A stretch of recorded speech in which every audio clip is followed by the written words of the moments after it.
కథ పేరు భేషజం. ఒక చిన్న గ్రామంలో అనంతాచారి అనే వైద్యుడుండేవాడు. ఆయన వైద్యంలో ప్రవీణుడైనా కాకపోయినా ఒక్కందుకు గొప్ప ఖ్యాతి సంపాదించుకొని చుట్టుప్రక్కల అనేక మైళ్ళ దూరం నుంచి జనాన్ని ఆకర్షించడం మొదలుపెట్టాడు. ఆయనకు అంత ఖ్యాతి తెచ్చిన విషయం ఏమిటంటే, గర్భిణీ స్త్రీల నాడి పరీక్షించి ఆయన గర్భంలో ఉన్న శిశువు ఆడదైనది మొగదైనది సరిగా చెప్పేవాడు.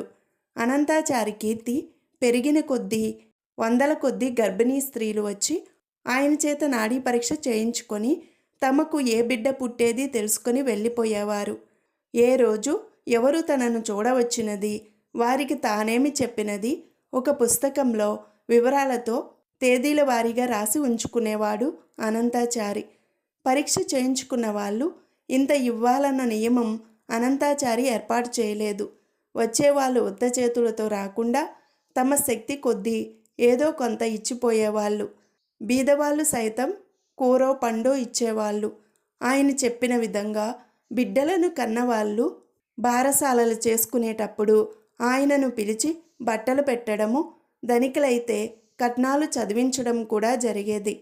అనంతాచారి చెప్పిన ప్రకారం జరగటం లేదని అక్కడక్కడ పుకార్లు బయలుదేరినప్పుడు అనుమానం కలిగిన ఆయనను నిలదీసి ఎవరన్నా అడిగితే ఆయన తన పుస్తకం తీసి చూపి వాళ్ళ అనుమానాలకు ఆధారం లేదని రుజువు చేసేవాడు.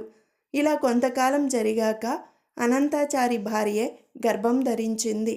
చాలా కాలంగా పిల్లలు లేని అనంతాచారి ఎంతో సంతోషించాడు. మన కడుపును కూడా ఒక నలుసు పుట్టబోతుంది కనుక అది పిల్లో పిల్లాడో నా నాడి చూసి చెప్పేయండి అన్నది అనంతాచారి భార్య.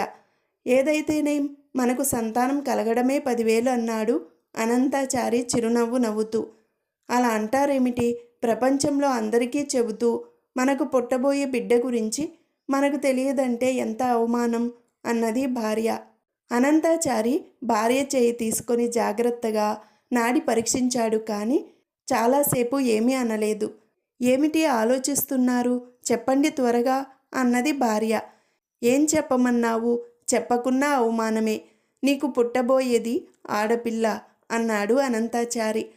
ఆడపిల్లలను కనడం అదృష్టహీనమని తన భార్యకు నమ్మకం ఉన్నట్టు అనంతాచారికి తెలుసు.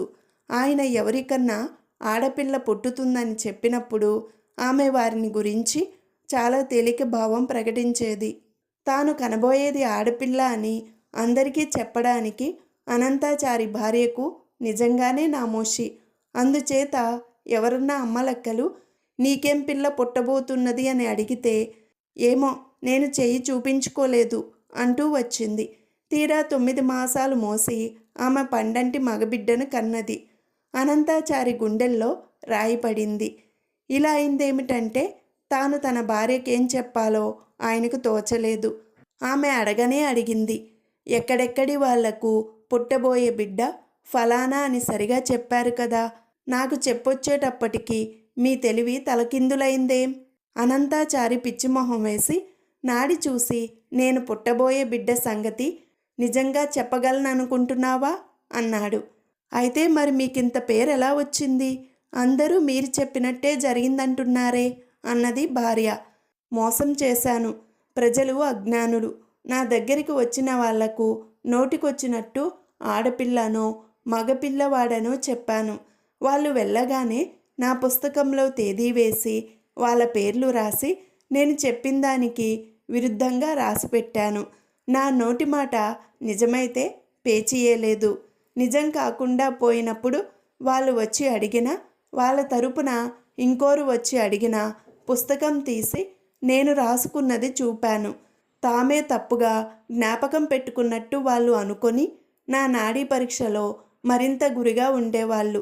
ప్రజల మూఢత్వం కాకపోతే నాడి చూసి పుట్టబోయే శిశువు ఆడా మగ అనేది చెప్పగల వైద్యుడు సృష్టిలో ఉన్నాడా అన్నాడు అనంతాచారి.